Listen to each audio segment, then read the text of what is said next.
I've just about worked out what I'm doing in terms of the positioning for the legs that mount off the side.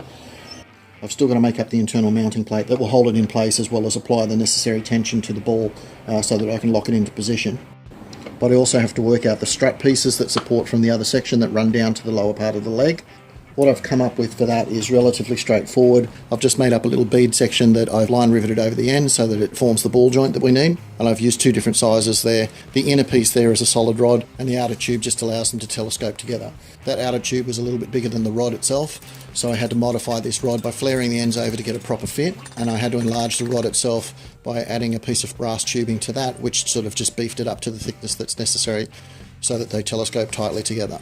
That little bead piece there will form another ball joint that will go into the main leg section like that.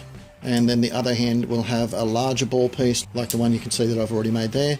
And that will do yet another ball joint set up in the lower part of the outrigging piece. The other bit that I've been working on is the cover for the cockpit section, or the eyes if you like. I've managed to be able to cut that to shape so that it sits in place pretty much where I want it to be. It'll need to be siliconed around the edges. I'll probably use some black silicone to hold it in place to get the look that I'm going for. And with the look that I'm trying to achieve, as good as this is in terms of position and overall shape, what I want to do as far as the surface of that is just not quite what I want it to be at the moment.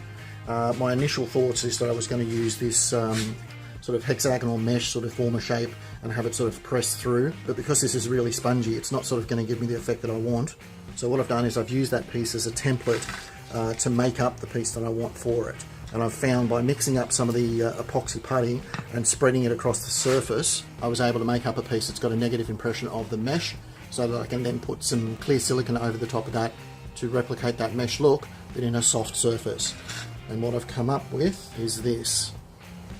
It's a little less clear than I initially wanted, but I found that the smoothness of both surfaces are so neat that they sort of start sealing together, and you can see that that becomes even more clear once it's pressed down.